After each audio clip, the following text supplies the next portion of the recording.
আল্লাহর স্মরণে বিশেষ করে তার তৌহিদের শিক্ষা আলোচনার সুযোগ দান করেছেন। বলুন আলহামদুলিল্লাহ। দাঁড়িয়ে থাকলে ইমারতের প্রতি বেয়াদবি করা হবে। সোজা কথা বলছি, বসেন, একদম বসেন, বলার সঙ্গে সঙ্গে বসতে হবে। ডাইনি বাই সামনে পিছনে করা যাবে না, ওখানে বসে পড়ে।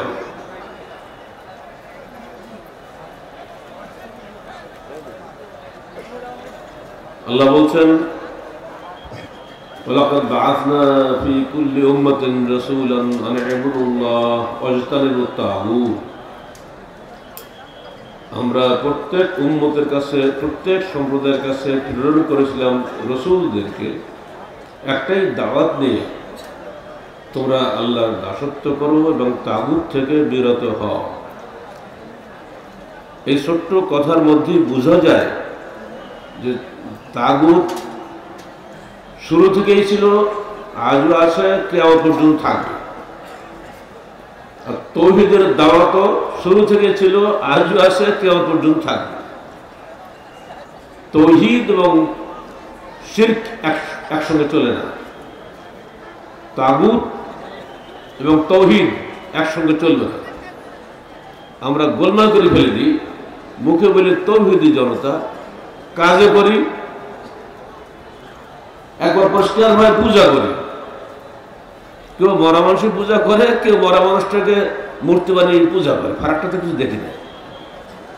মরা মানুষের শুনতে পায় না, মূর্তিও শুনতে পায়। এতদিন মূর্তি বানাতে হিন্দু ভাইরা, এখন মূর্তি বানায় মুসলমান ভাইরা। ও খুব খুশি। কবর পূজার সময় রাখা না কেন? কিন্তু ওটা হুজুররা করে, তো আউলিয়ারা করে, সেজন্য খুব ভালো নাকি?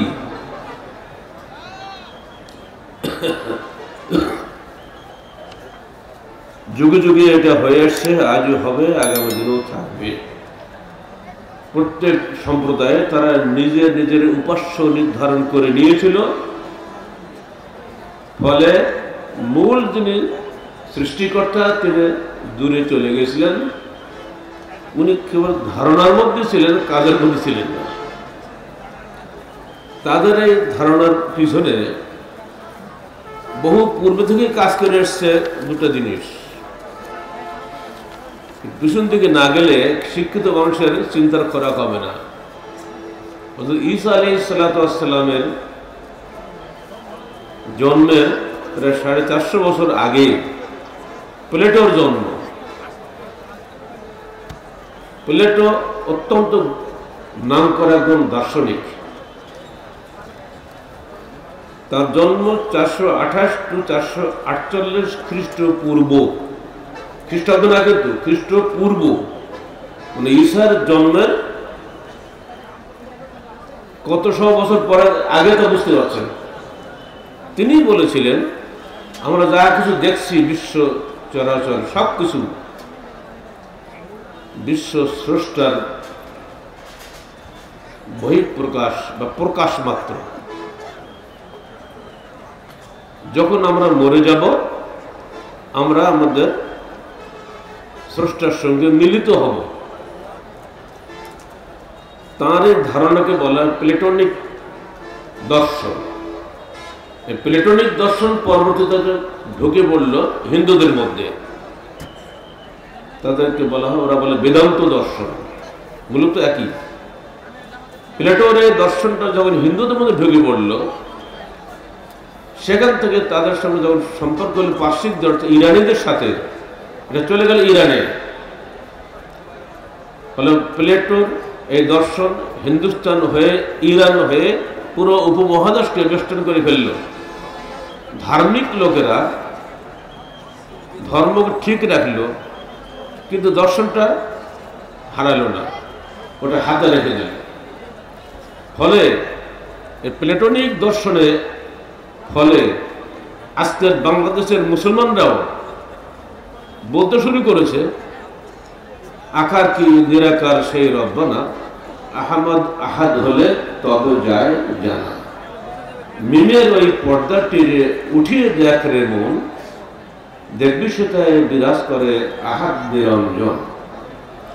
আহাদ আর আহমদের মধ্যে একটা মিমের পর্দা ছাড়া ওনারা কোনো পার্থক্য বুঝতে পারেন না। এটা উর্দুতে তারা বলেন ও হজর মুস্তাবি আরশ থা খুদা হোকা উতার পড়া হয় মদিনা মে মুস্তফা হোকা। যিনি আরশে ছিলেন খোদা হয়ে অর্থাৎ আল্লাহ হয়ে, তিনি নেমে এলেন মদিনায় মুস্তফা হয়ে। এবার কি বলবেন? বলছেন না কেন বাবা? সব বলে দিলে হয়? বলে দিলে তো নেকি আপনারটা আমার হয়ে গেল, আপনার তো জিরো।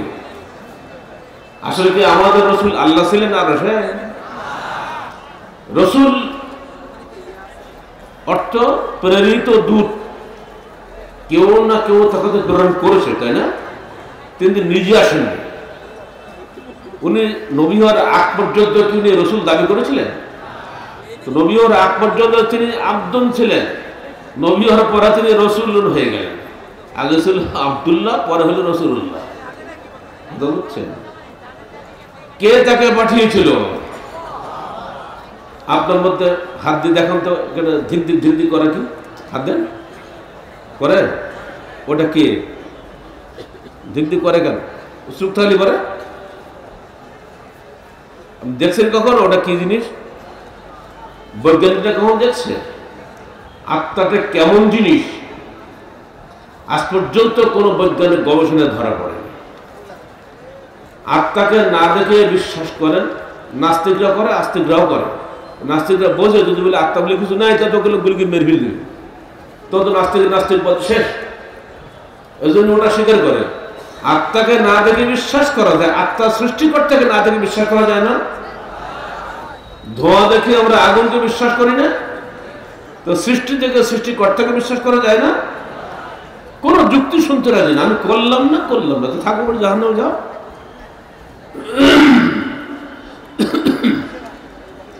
প্লেটোর পরে এলেন অ্যারিস্টটল। তিনি বললেন আসলে আল্লাহ বলে একজন আছে, নাহলে এসব হলো কি করি, কিন্তু তার কোনো করার ক্ষমতা নেই, আমরাই সবকিছু করি। এটা কাদেরিয়া মতবাদ। বান্দা অন্যায় করলে আগুনে হাত দিলে আগুন হাত পড়ে, পানিতে হাত দিলে হাত ভিজে, সবই কথা যুক্তি যখন পাগল বুঝে। এর পিছনে যে কোনো কর্তা আছেন এটা তারা মানতে রাজি না। অ্যারিস্টটলের দর্শনটা আসলো আমাদের মুসলমানদের মধ্যে, নাম হলো কাদেরিয়া মতবাদ। তারা বলেন বান্দা যা করবে তার ফলাফল পাবে, ভালো করলে ভালো ফল, মন্দ করলে মন্দ ফল। কথা ঠিকই আছে, এর পরেও তারা একটা মারাত্মক কথা বলেন যে আল্লাহ মানুষকে ফলাফল দিতে বাধ্য। ভালো করলে তাকে জান্নাতে দিতেই হবে, মন্দ করলে তাকে জাহান্নামে দিতেই হবে। আল্লাহর উপরে এই বাধ্যবাধকতার চাপানো, এটা কি কোনো মানুষের পক্ষে সম্ভব? এই ধারণার কারণে কাদেরিয়া মতবাদ, আর এর বিপরীত হচ্ছে জাবরিয়া মতবাদ, এই দুটি মত মুসলমানদের মধ্যে মারাত্মক রূপ ধারণ করেছে। যার ফলে কাদেরিয়া এবং মুরজিয়া সম্পর্কে রাসূলুল্লাহ সাল্লাল্লাহু আলাইহি ওয়াসাল্লামের পক্ষ থেকে আমরা হাদিস পেয়েছি, একটু পরে বলছি। একটা হলো প্লেটোনিক দর্শন, যেখানে আল্লাহ আছে, আমরা যারা আছে সৃষ্টি এবং সৃষ্টিকর্তার কোনো পার্থক্য নাই। মরে গেলে সব সৃষ্টিকর্তার অস্তিত্বের সঙ্গে বিলীন হয়ে যাবে। এখান থেকে এসছে আমাদের বাংলাদেশে হানাফিল্লাহ বাকাবিল্লাহর আকীদা। মরে গেলে সব আত্মা মিল হয়ে পরমাত্মায় লীন হয়ে যাবে, একটু বলে হুলুল। সৃষ্টিকর্তা সৃষ্টির মধ্যে ঢুকে পড়েন, তাকে বলে হুলুল। ঢুকি পড়ে যদি থেকে যায় তাহলে বলে ইত্তেহাদ, সৃষ্টি আর সৃষ্টিকর্তা এক হয়ে গেল, কোনো ফারাক নাই। ফলে মৃত্যুর পরেও যিনি কবরে যান, তার ধারণা যে উনি কবরে যে মরেননি, উনি ইন্তেকাল করেছেন। Transfer from this world to that world, এই জগৎ থেকে ওই জগতে উনি ইন্তেকাল করেছেন, ট্রান্সফার করেছেন, উনি আসলে বেঁচে আছেন। তাদের ধারণায় রাসূলুল্লাহ সাল্লাল্লাহু আলাইহি ওয়াসাল্লাম কবরের মধ্যে রক্তমাংসের দেহ নিয়ে বেঁচে আছেন, তিনি আমাদের কথা শুনছেন এবং জবাব দিচ্ছেন। তো তাকে জীবিত প্রমাণ করতে পারলে বাংলাদেশে ওলিয়া উলিয়ারাও জীবিত হবে। কোরআনের একটা অব্যাখ্যা তারা বলে, ইন্না আউলিয়া আল্লাহি লা খাউফুন আলাইহিম ওয়া লা হুম ইয়াহজানুন। আল্লাহর ওলিদের কোনো ভয় নেই, কোনো চিন্তার কারণ নেই। এটা দিয়ে তারা বুঝাতে চান ওই আউলিয়ারা মরেন না। যুক্তি কি জানেন? যেহেতু আল্লাহ রাসূল মরেন নাই, সেজন্য তার সহায় সম্পত্তি বন্টন হয়নি। যুক্তি ঠিক আছে না? বন্টন হয়েছে কি? হয়নি তো। যেহেতু আল্লাহ রাসূল মরেন নাই, সেহেতু তার স্ত্রীদের পুনরায় অন্য জায়গায় বিবাহ হয় নাই। বলেন না কেন নাউযুবিল্লাহ? এত এত এত কথা বলতে তো রুচ হয় না। নাউযুবিল্লাহ একবার বলে পাপবাদে খলন হবে না, 100 বার বলা লাগবে। তার স্ত্রীদের বিয়ে হয়নি কেন? যেহেতু উনি বেঁচে আছেন কবরের মধ্যে। নাউযুবিল্লাহ বলেন 3 বার। এই আকীদা আমরা পড়াই মাদ্রাসায়, এই আকীদা আমি পড়িয়েছি ইউনিভার্সিটিতে। জি হ্যাঁ, আমিও নাউযুবিল্লাহ পড়েছিলাম, কিন্তু বলে দিয়েছি এটা ভুল। আমার পড়ে মানালো না, তখনই বলে দিয়েছি ছাত্রদের খবরদার পড়া তওবা করো, নাহলে নম্বরতে পাবে না, পাস করতে হবে। এখনো মাদ্রাসার ছাত্রদের বলছে তোমরা ওই পড়বা, তওবা করবা, মাদ্রাসার খাতা লিখে ফার্স্ট ক্লাস ফার্স্টে চলে আসবে। মাদ্রাসা শিক্ষকের অন্তরের বইটা আজকে এখন শুনলাম নাকি বেরিয়ে আসতেছে, প্রত্যেকের বইটা নেবেন। এর মধ্যে কি কারবারটা করে গেছে এই সমস্ত বড় হুজুররা, সর্বনাশ করে দিয়ে গেছে। আকীদা ধ্বংস হলে আমলের দাম আছে নাকি? সৎকর্মশীল হিন্দু ভাইদের মধ্যেও আছে, খ্রিস্টানদের মধ্যেও ভালো মানুষ আছে, আর মুসলমানদের মধ্যেও ভালো মানুষ আছে। পার্থক্য এই, আমাদের আকীদা, আল্লাহ আমাদের সৃষ্টিকর্তা, আমাদের আখিরাত আছে, জান্নাত আছে, জাহান্নাম আছে বলি আমরা কিন্তু সৎকর্ম করি। তাদের তো এসব কোনো কারবারই নেই, বললাম তো শেষ। প্লেটো গেল, অ্যারিস্টটল গেল, এবার আরেকটা দল ছিল আল্লাহ রাসূলের জমানায়, তারা বলতো আসলে কিছুই নেই। প্লেটো তো বলল একজন সৃষ্টিকর্তা আছে, আমরা হলাম সৃষ্টির দল, তারই একটা বহিঃপ্রকাশ। আমরা বললে সৃষ্টিকর্তার সঙ্গে হারিয়ে যায়। আর অ্যারিস্টটল বলল আসলে আল্লাহ আছে, কিন্তু তার কোনো কিছু করার ক্ষমতা নাই। এইবারে আরবের বড় বড় পণ্ডিতরা বলল আসলে আল্লাহ বলে কিছুই নেই, বাংলাদেশে নেই। আল্লাহ পাক বলছেন, তারা বলে ক্বালু মা হিয়া ইল্লা হায়াতুনা দুনিয়া নামুতু ওয়া নাহয়া ওয়া মা ইহলিকুনা ইল্লা আদ-দাহর ওয়া মা লাহুম বিযালিকা মিন ইলম ইনহুম ইল্লা ইয়াযুন্নুন। সূরা জাসিয়া 24। আল্লাহর ভাষাটা কত চমৎকার, এক কথার এক আয়াতে সব কভার করা হয়ে গেছে। তারা বলে যে আমরা এই দুনিয়াতে বাঁচি এবং মরি, আমাদেরকে ধ্বংস করে দাহার। দাহার মানে কি? জমানা। প্রকৃতি রুদ্র রূপ ধারণ করেছে, দেখেন না পত্রিকায়। এই এখন বসে বসে কদিন পড়লো, যখন গরম খুব বেশি হবে তখন আমাদের পত্রিকারা কি লেখে জানেন? প্রকৃতি রুদ্র রূপ ধারণ করেছে। আল্লাহ আপনারা বলেন ঝগড়া পড়ি, যারা সাংবাদিক আছে লেখাপড়া ভালো জানে, ওরা যশোরে লিখে গেল প্রকৃতি রুদ্র রূপ ধারণ করেছে। গরম খুব বেশি হয়েছে, বৃষ্টি হয়েছে, মেঘমালা সঞ্চালন হচ্ছে, উত্তর থেকে দক্ষিণে যাচ্ছে। এখানে আবহাওয়া এরকম হবে, রাজশাহীতে কালকে এত বৃষ্টি হবে, যেন সব ওরাই সব তৈরি করছে। মেঘমালা নিজের গতিতে চলছে, মেঘমালা নিজের গতিতে রাজশাহী বৃষ্টি দেয়, রং করে দেয় না। মেঘমালা নিজের ক্ষমতা রং করে দেয়, কিন্তু বগুড়া দেয় না। মেঘ নিজেই চলতেছে, অথচ তার ব্রেন আসে না এই মেঘমালা বর্ষাকাল ছাড়া শীতকালে আসে না কেন? আসে এই মেঘমালা যে কোটি কোটি গ্যালন পানি আসে, মেঘমালা ওগুলো ঝুড়ি পড়ে না ঢাকার পরে, ওগুলো পড়লেই তো শেষ, একদিন ঢাকা ডুবি শেষ, তাই না? কিন্তু এত কোটি কোটি গ্যালন পানি আকাশে উড়ি উড়াচ্ছে, কেউ উড়াচ্ছে, কেউ ধরে রাখলো, এই চিন্তা করার মাথায় না।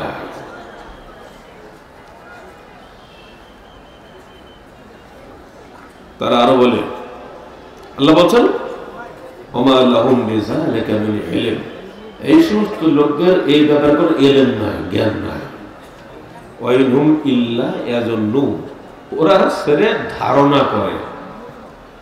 বোঝা গেল ধারণা ভিত্তিক কথা কখনো বৈজ্ঞানিক কথা নয়, অথচ তারাই নিজেদেরকে বৈজ্ঞানিক বলে দাবি করে। আপনি কি খেয়াল করে দেখছেন এখানে কতগুলো বাল্ব আছে, রড লাইট আছে? আমাদের কেউ গোলেননি এখন এখানে আসার পরে, তাই না? এই প্রশ্ন করলে সব ফেল। আমি যদি প্রশ্ন করি আপনার গায়ে মাথায় কতগুলো চুল আছে গুনেছেন কখনো? জীবন তো বইয়ের 70-72 বছর বয়স হয়ে গেল, নিজের সঙ্গে থাকা চুল বাহাদুর যে কয়টা তা টেরি করে, নিজের দেহে যে কয়টা লোম আছে তো খবর রাখি না। কেন যে লোকগুলো লম্বা হয়তো ঝামেলা করে, ব্লেড দিয়ে ঠিকঠাক না করলে খারাপ দেখা যায়, এ কেন লম্বা হয়? নাক তো লম্বা হয় না, নাক লম্বা হয়? যার নাক সে দেরি আছে, কান কি লম্বা হয়? তো নখ লম্বা হয় কেন? একই দেহে দুই রকম কারবার। এই বিষয়গুলো চিন্তার খোরাক। এই সমস্ত ভাইরা কোটি পাওয়ারের সার্চ লাইট টের পান। আজকে আমাদের ওটাকে কি বলে, আমচত্বর, এই আমচত্বরে এই মাসখানেক হলো ওর কি বাল্ব বলে বাবা, নামটা কি, কি নাম করে সাগর? এলইডি বাল্ব চলতেছে। বাপরে, হাই হাই কারবার, রই রই ব্যাপার সবার, রাত আলোয় ঢলমল রাজশাহী। সবাই জানে এই বাল্বের পিছনে একজন অন এবং অফ করার কর্মকর্তা আছে, বিদ্যুৎ বিভাগ আছে না? তারা কোটি পাওয়ারের শ্বাস লাইটের পিছনে একজন বৈদ্যুতিক কর্মকর্তা সম্পর্কে বিশ্বাস স্থাপন করেন। কিন্তু এই যে বইটা বলতে বলতে আমার হাতে চলে আসছে, দেখছেন তো? এই বইটা নেবেন যারা অন্তত পক্ষে দিন সম্পর্কে জানতে চান এবং মাদ্রাসা সম্পর্কে জানতে চান। এর সঙ্গে সব কিছু পাওয়া যাবে। সাধারণ শিক্ষা ব্যবস্থার উপরেও আলোচনা আছে।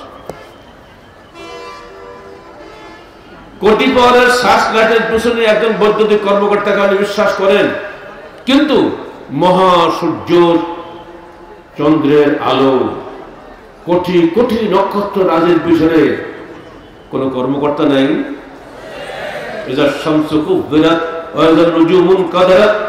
আল্লাহ যেদিন এই সূর্য আলোহীন হয়ে যাবে, যেদিন নক্ষত্র রাজি ছিটকে পড়বে, সেদিনই কিয়ামত হবে। কে আলোহীন করবে সূর্যকে? এইটার জবাব নাস্তিক ভাইরা দেন না।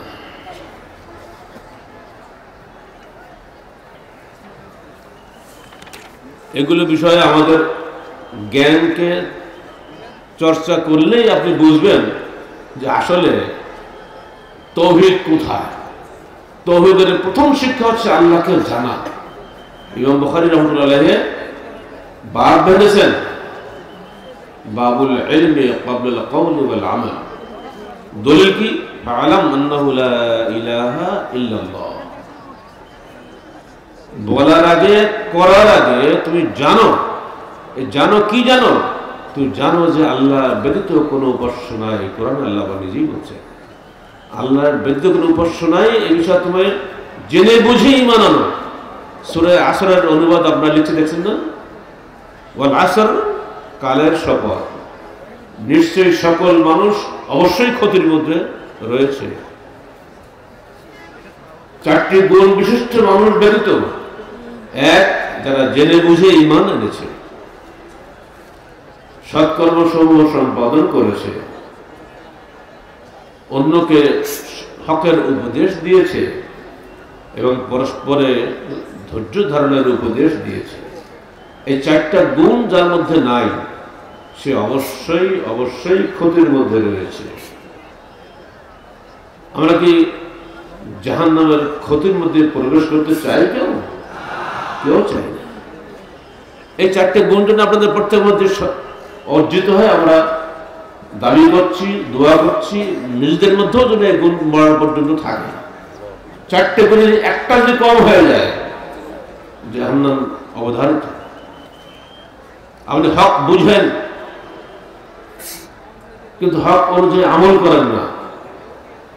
আপনি হক বুঝেন, হক অনুযায়ী আমল করেন, হকের দিকে দাওয়াত দেন না, হক বুঝেন, হক অনুযায়ী আমল করেন, হকের দাওয়াতও দেন।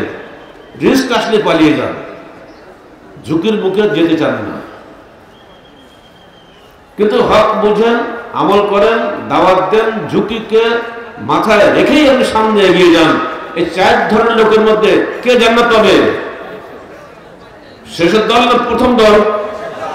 অত খালি আল্লাহকে জানলেই যে জান্নাত পাবে এত সস্তা নয়। যখন আল্লাহর বিধান মানবেন, কাজ করুন, তখনই শয়তান আপনার গলা টিপে ধরার চেষ্টা করবে চারিদিক থেকে। তখন যদি আপনি রিস্ক নিয়ে সামনে এগিয়ে যেতে পারেন, আলহামদুলিল্লাহ আপনার জন্য জান্নাত অপেক্ষা করছে। আল্লাহ আমাদের সবাইকে জান্নাতুল ফেরদাউসে যাওয়ার তৌফিক দান করুন। এই মুহূর্তে যখন পুলিশ এসে আমাকে হ্যান্ডকাপ করে ধরে নিয়ে চলে যায়, আপনার বলবেন না? হ্যাঁ বলছেন বটে, ও কাজ হয়ে গেছে আমার উপর দিয়ে। আপনারা পালানকে আল্লাহ জানে কি হবে জানি না, তবে আমরা অত্যন্ত খুশি যে আপনাদের মধ্যে একটা দারুণ আলোড়ন সৃষ্টি হয়েছিল আমরা কারাগারে যাওয়ার পরে, তাই না? আমি যদি ঢাকাতে ইনক্লাবে পড়লাম, 2 কিলোমিটার লম্বা মিছিল হয়েছে গালিফার মুক্তির দাবিতে। আমার সঙ্গে আরো তো আসামি ছিল, তো বিএনপির এক ছাত্র দল নেতা আমাকে বলতে, স্যার আপনার খুব দ্রুত মুক্তি হয়ে যাবে। কেন? এই জায়গায় স্যার পেপারে বেরিয়েছে 2 কিলোমিটার লম্বা মিছিল আপনার জন্য হয়েছে, অবশ্য আমাদের জন্য কিছুই হয়। বাহ, তুমি তো বিএনপি গভর্নমেন্টের কিছু হয়নি, কেন? তো কি সব দল থাকলে খুব হই হই করে, এই কারাগারে এসে আর আমাদের তুমি ভুলে গেছে? আমাদের লোকের আমাদের ভালোবাসে, পরকালীন স্বার্থে ভালোবাসে বলেই তারা মিছিলে দাঁড়িয়ে গেছে। তোমাদের লোক ভালোবাসে পাওয়ার জন্য। এখন এসে কারাগারে দুধ দিতে পারবো না, এই জন্য মিছিল করে না। আর আমাদের লোকদের ওইসব চিন্তা নেই যে কোন অপরাধে আমাদের কারাগারে গেলে আমাকে অবশ্যই জানতে হবে, তারা আল্লাহর কাছে ফরিয়াদ করবে। তো তোমার এই মিছিলের জন্য আমাদের মুক্তি হবে না, আল্লাহর ইচ্ছে হলে মুক্তি হবে। এটা আমাদের পরীক্ষা মনে করি আমরা। তখন বলছে, আসলে স্যার আপনাদের সঙ্গে পারা যাবে না, জীবনেও পারবো না, আজও পারো না, কালেও পারবো না, কিয়ামতের জন্য তোমরা কোনো তৌহিদবাদী মানুষের সঙ্গে টিকতে পারবা না। তৌহিদ অপরাজয় শক্তি, এই শক্তি যার মধ্যে আছে সে দুনিয়া কাকে টক্কা করবে। तौहीद की अमानत सीनों में है हमारे, 100 बार कर चुके हो तो इंतहा हमारा, मगरिब के वादियों में गूंजी आजा हमारे, थमता न था कहीं से सैले रवा हमारा। আল্লাহ ইকবাল গেয়ে গেছেন, তৌহিদের আমানত আমাদের সিনার মধ্যে আছে, এটাকে স্তব্ধ করার ক্ষমতা দুনিয়ার কারণ নাই।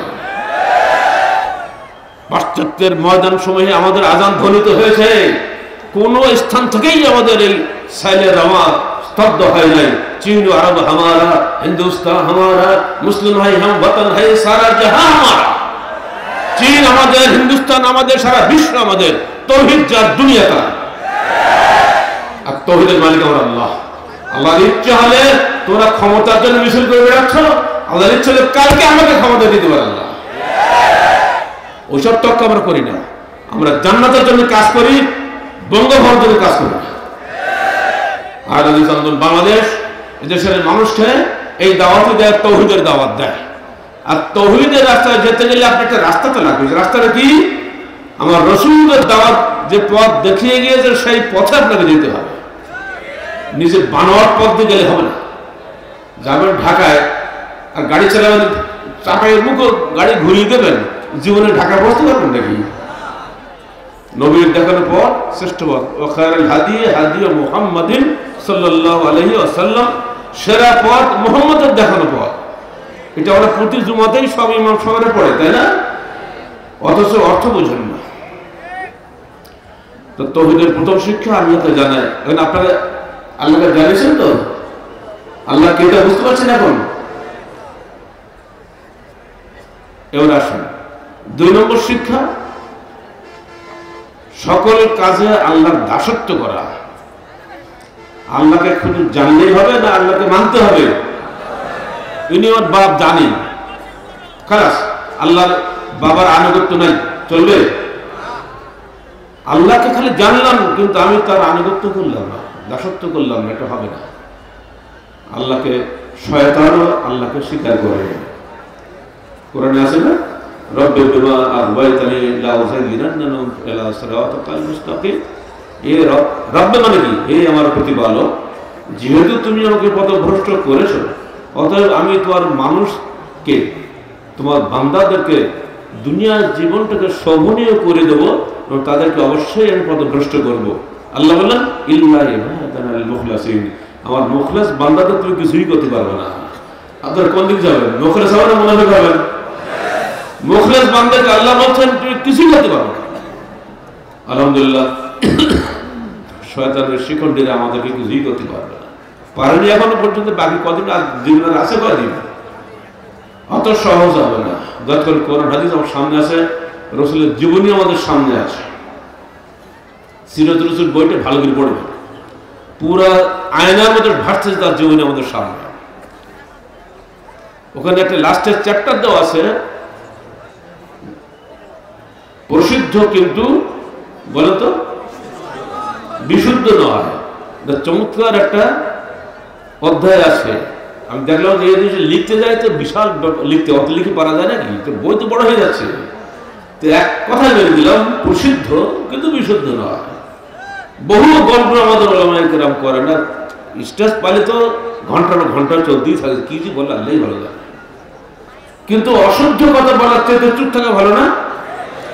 এজন্য আমরা একটা চ্যাপ্টার দিয়েছি, বিশুদ্ধ কিন্তু বলে পরিশুদ্ধ কিন্তু বিশুদ্ধ নয়।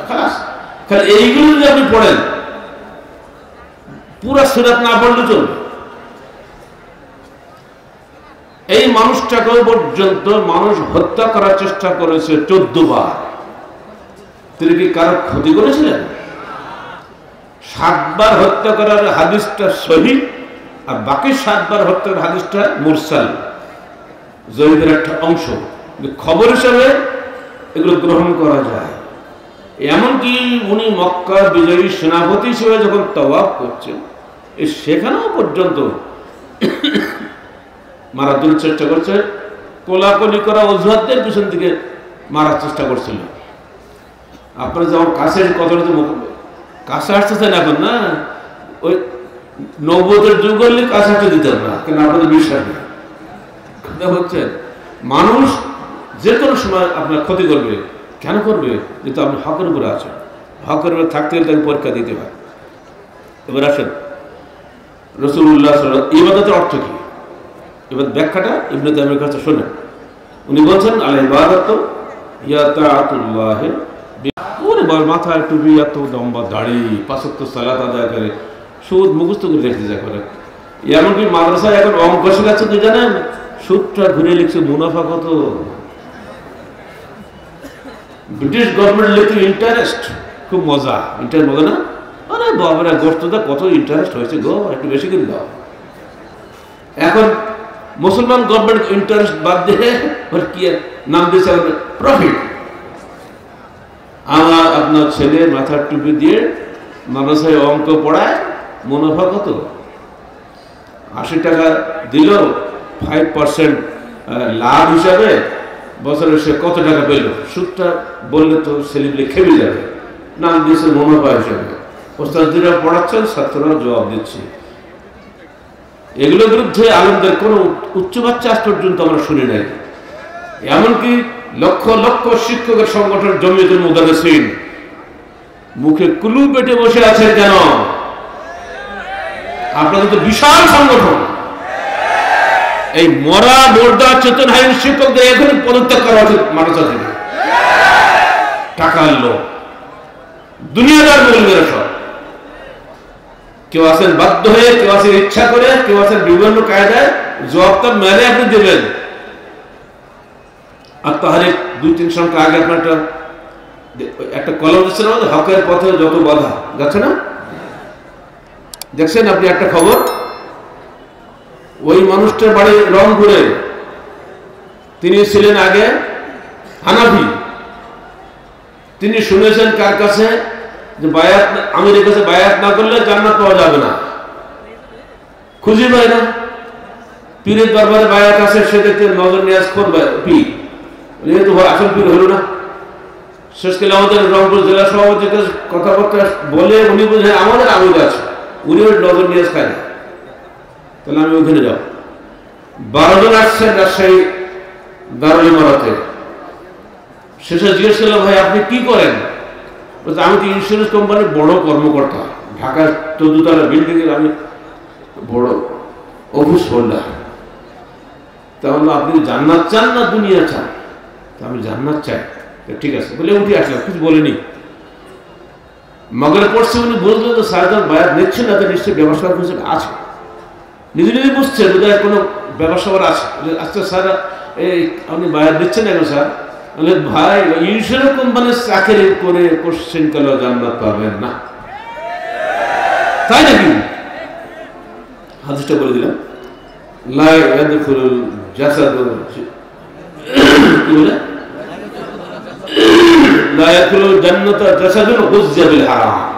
ছোট্ট একটা হাদিস বলেন তো, লা ইয়াদখুলুল জান্নাতা জাসাদুন গুযযা বিল হারাম। ওই দেহ কখনোই জান্নাতে প্রবেশ করবে না যে দেহ হারাম খাদ্য দ্বারা পরিপুষ্টি লাভ করেছে।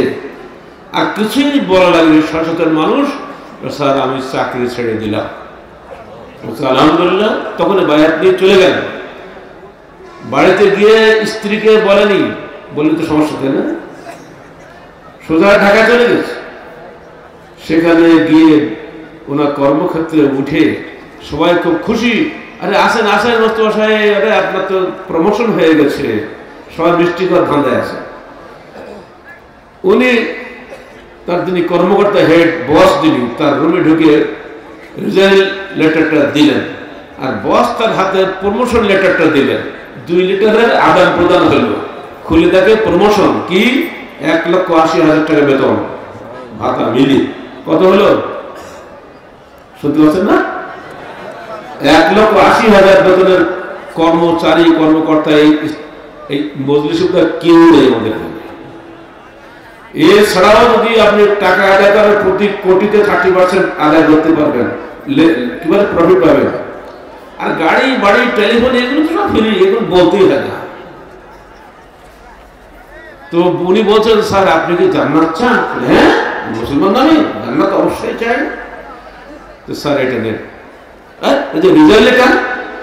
হ্যাঁ আমি যে জান্নাত চাই, আপনিও রিজাল্ট আমার সাথে চলে আসেন বলে দরজা করে লিফটটি এক ধাক্কা নিচে নেমে চলে আসছে 14 তলা থেকে।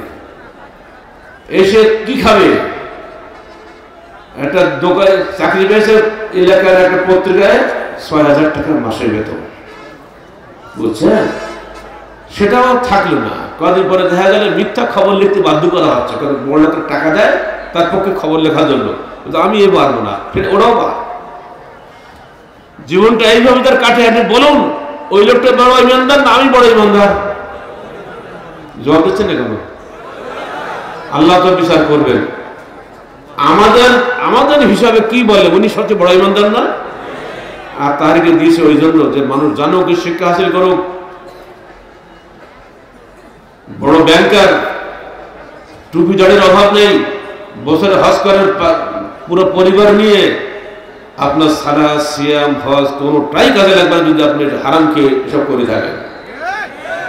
অতএব বন্ধুরা আমার, অত সস্তা না। আপনি ইবাদত করবেন না, আল্লাহর বিধানের হুকুম বিধান মানবেন না, বিধানের আনুগত্য করবেন না, তার নিষেধগুলো থেকে দূরে যাবেন না, অথচ আপনি বলবেন আমি অবশ্যই জান্নাত চাই। অত সস্তা না, সাবধান। এইখানে যে আমাদের ধোঁকা দিচ্ছে দুটো মতবাদ, ভোগবাদ আর অদৃষ্টবাদ। এটাকে আমরা বললো কাদারিয়া মতবাদ আর মুরজিয়া মতবাদ। ভোগবাদ মানুষকে শিখিয়েছে যেভাবে খুশি ভোগ করো, হজ করলেই তুমি একেবারে কাইয়ামুন ওয়ালাদাতুল উম্মুহ, তোমার মা যেমন প্রসব করার সময় তুমি একেবারে ফ্রেশ ছিলে, হজ করার পরে তোমার সমস্ত গুনাহ খাতা মাফ হয়ে তুমি একেবারে ফ্রেশ হয়ে যাবে। সারা বছর পাপ করো, একবারে হজ করো, বাস খালাস হবে। জি না, এই ধোকায় পড়বেন না।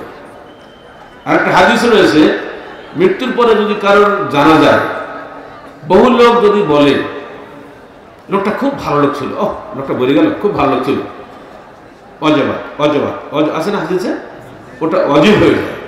আর যদি বলে খারাপ ছিল অজবাদ, ওটা অজবাদ। এই জন্য বেদাতিরা কি বের করে জানেন, জানাজার সময় বলে একদিন দাঁড়িয়ে বলে, হুজুর ভাই যিনি মারা গেলেন উনি কেমন ছিলেন? সবাই বলে খুব ভালো ছিল, খুব ভালো ছিল। আমার সামনে এক কাণ্ড ঘটেছিল মেহেরপুরে মুজিবনগরে, এমপি সাহেব এই কথা যেই বলেছে আমি ইশারা দিলাম থামেন আমার কাছে আসেন। এমপি পড়ি মহা বিপদে চলে আসলো আমার কাছে, তা আপনি কি ভোট করতে আসেন নাকি এখানে? আসলে সবাই যে বলে সবাই করে, আপনি আমি এলাকার এমপি রাখেন আপনার এমপি গিরি, এটা ভোটের ময়দান নয়। কথা বুঝতে পারছেন তো? লোকটা পরে খুব খুশি আমার, স্যার আসলে কেউ তো আমাদের বলে না, আমরা শিখবো কোথেকে। আপনি হয়েছেন এমন একটা জায়গায় বসেন এমপি, আপনার সঙ্গে পুলিশও কথা বলে না। এই যে ভোটাভুটির মাধ্যমে জান্নাত খরিদ করার যে একটা ধোঁকা পড়ে গেছে মানুষ, সাবধান থাকবে। অথচ আলীর জানাজায় কজন লোক হয়েছিল জানেন? 11 থেকে 12 জন। ওদের জীবনও জান্নাত পাবে। আমরা বললে তো 11-12 জন কেন, ইনশাল্লাহ অনেক বহু লোক আসবে। ওই আশায় যাওয়ায় লাভ, আমার নিজের কোনো কিছু না থাকে জিরো। এটা কে বলেছে? কাদেরিয়া মতবাদ আমাকে বলছে আমি অবশ্যই সৎকর্ম করলে জান্নাত পাবো, অসৎ কর্ম করলে জাহান্নাম পাবো। আল্লাহ বাধ্যকার, তিনি ন্যায় বিচারক, তিনি অন্যায় বিচার করেন না, যুক্তি দিয়ে তিনি প্রমাণ করেছেন। ছোট্ট একটা দলিল দিই, সূরা হুজুরাত আপনারা সবাই জানেন। একদিন একদল লোক আসলো বিশেষ একটা ব্যাপারে, তারা ঝগড়া শুরু করে দিল আল্লাহ রাসূলের সামনে। তো সেই ঝগড়ার মধ্যে প্রস্তাব হলো এদের মধ্যে কাকে নেতা করা যায়। তো হযরত আবু বকর এবং হযরত ওমর দুটা প্রস্তাব দিলেন। তো ওমর ফারুকের প্রস্তাবটা শুনে আবু বকর রাগ করে বলে ফেললেন, তোর কাজ হলো আমি যা করি তার বিপরীত বলা। তো ওমর বলছে, না আমি কখনো আপনার বিপরীত বলি না। এই করতে গিয়ে দুজনের কণ্ঠস্বর একটু উঁচু হয়ে গেছিল, বুঝলেন? তো আল্লাহ পাক এটা পছন্দ করেন নাই। আবু বকর ওমর মতো জলিল কদর সাহাবী, রসুলের পরেই তাদের স্থান, তাই না? তারা যদি রসুলের সামনে ঝগড়া করতে, অন্যরা কি করবে? আয়াত নাযিল হয়ে গেল, লা তারফাউ আসওয়াতাকুম ফাওকা সাওতিন নবী ওয়ালা তাজহারু লাহু বিল কওলি কাজহারি বা'দুকুম লিবা'দিন আন তাহবাতা আমালুকুম ওয়া আনতুম লা তা'লামুন। তোমরা তোমাদের কণ্ঠস্বরকে উঁচু করো না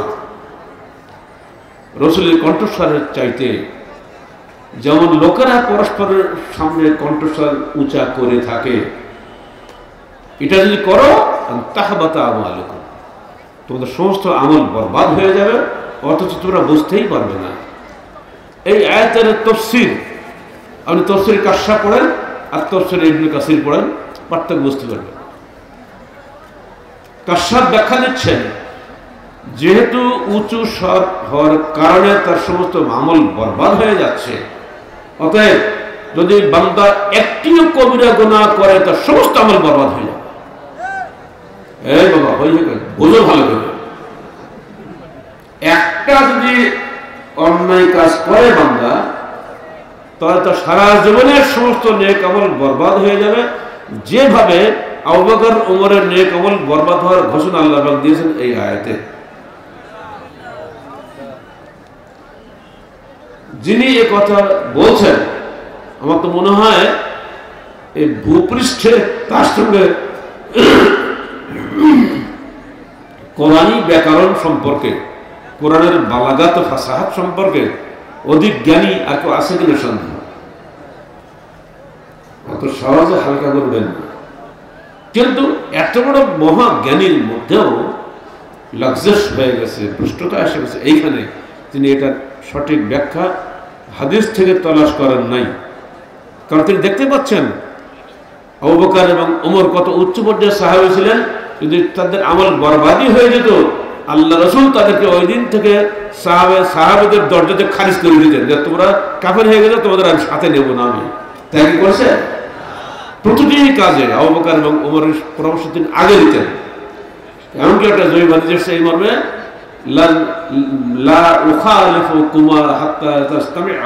তোমরা দুজন করবে ঐক্যমত পোষণ করলে আমি তোমাদের দুজনের বিপরীত করব না। সহি নয়, কিন্তু একটা গ্রহণীয় বিষয়, মর্ম সহি। বাহ্যিক দুই নম্বর দেখছি আল্লাহ রাসূলের মৃত্যুর পরও খেলাফত নিয়ে দ্বন্দ্ব হলো না, কে পরে খলিফা হবে, সেখানেও দেখছে এই দুই ব্যক্তি আবু বকর এবং উমর, অথচ সাহাবী তো ছিলেন হাজার হাজার, এই দুই ব্যক্তি সব জায়গাতেই আগে পিছে। তো আল্লাহ রাসূল এই আয়াতের যে ব্যাখ্যা দিচ্ছেন, প্রমাণ আমরা পাচ্ছি যে তারা ছিলেন সাহাবী হিসেবে অত্যন্ত সম্মানিত, মর্যাদা মণ্ডিত।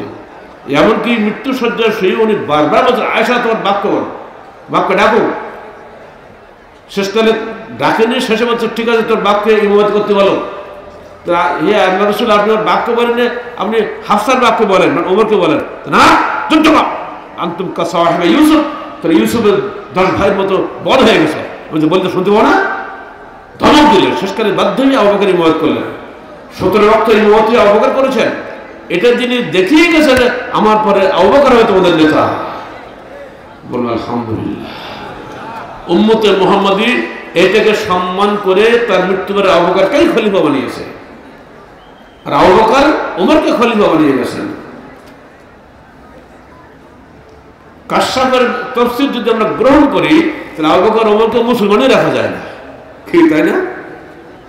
এই দর্শন চলে আসছে বাংলাদেশে, এই দর্শন চলে গেছে পরে আলীর জমানায়। একদল লোক বলি বসলো, আলীর দলের লোক 12,000, তারা বলি বসলো